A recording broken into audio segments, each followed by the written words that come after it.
Good morning students. आज BSc first year का जो हमारा ऑर्गेनिक केमिस्ट्री का लेसन चल रहा था, जिसमें हम एल्केन्स के बारे में कर रहे थे। एल्केन्स के अंदर हमने इससे पहले वीडियो के अंदर सक्रियण ऊर्जा के बारे में पढ़ा था। सक्रियण ऊर्जा क्या होती है? ऊर्जा की वह न्यूनतम मात्रा जो किसी अभिक्रिया के संपन्न होने में आवश्यक हो और जो क्रियाकारी अणुओं की परस्पर टक्करों द्वारा मुक्त होती हो, सक्रियण ऊर्जा कहलाती है। और इसमें हमने एग्जाम्पल मीथेन का क्लोरीनेशन किया था, और जिसमें मैंने आपको ये बताया था मीथेन के अंदर एक हाइड्रोजन कार्बन बॉन्ड टूटने के लिए हमें 104 किलो कैलोरी ऊर्जा की आवश्यकता होती है, और एक हाइड्रोजन क्लोरीन बंध बनने में हमें 103 किलो कैलोरी ऊर्जा देनी पड़ती है। और इसमें हमने एक्टिवेशन एनर्जी 4 किलो कैलोरी की थी।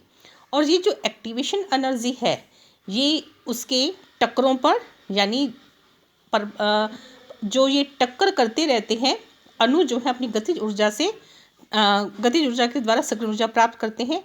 ये जो टक्करें करते रहते हैं, जो प्रभावी टक्कर होती है, यानी जिसमें मैंने आपको ये बताया था कि 40 टक्करों में से केवल एक ही टक्कर प्रभावित होती है जो उसकी सक्रिय ऊर्जा के बराबर होती है, और वो रिएक्टेंट क्या आता है, प्रोडक्ट के अंदर चेंज हो जाता है।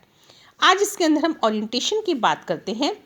ओरिएंटेशन के अंदर वही टक्करों पर हम देखते हैं। इसके अंदर एक आवश्यक शर्त ये है कि प्रभावी टक्करों के समय अणु परस्पर सही दिशा में अभिविन्यासित हो। फॉर एग्जाम्पल, यही एग्जाम्पल है हमारे पास। इस अभिक्रिया में मीथेन का अणु इस प्रकार से अभिविन्यासित होना चाहिए कि तेजी से आने वाले सक्रिय क्लोरीन परमाणु के सामने उसका हाइड्रोजन परमाणु आए, तभी कार्बन हाइड्रोजन बंध टूटकर H और हाइड्रोजन क्लोरीन बंध बन सकेगा। इस अभिक्रिया में 8 टक्करों में से केवल एक टक्कर ही सही दिशा में अभिविन्यासित होती है। इस प्रकार हमने ये देखा कि अभिक्रिया के संपन्न होने में अणुओं के मध्य ऐसी टक्कर होनी चाहिए जिसमें पर्याप्त सक्रिय ऊर्जा मुक्त हो या अणु सही दिशा में अभिविन्यासित हो। अभी आपके सामने डायग्राम है। ये ग्राफ जो है वो पोटेंशियल एनर्जी और रिएक्शन की प्रगति के बीच में है। इसमें आप देखते हैं कि जो मीथेन का है, जब एक्टिवेटेड फ्री रेडिकल क्लोरीन का है उसके पास आएगा, वो बॉन्ड टूटेगा और उसके अंदर क्या प्राप्त होगा, एक्टिवेशन एनर्जी यहाँ पर कितनी है, 4 किलो कैलोरी है। तो ये तो था, हमने एग्जाम्पल ये पहले भी लिया था।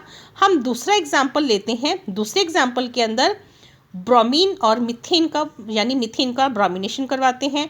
तो यहाँ पर ब्रोमीन फ्री रेडिकल बॉन्ड टूटने के लिए यानी कार्बन हाइड्रोजन बॉन्ड के लिए एनर्जी उतनी ही है, कितनी, 104 किलो कैलोरी, और हाइड्रोजन ब्रोमीन बॉन्ड बनने के लिए 88 किलो कैलोरी। उसमें कितनी थी आपके हाइड्रोजन और क्लोरीन बंद करने के लिए 103, यहाँ पर कितनी है, 88।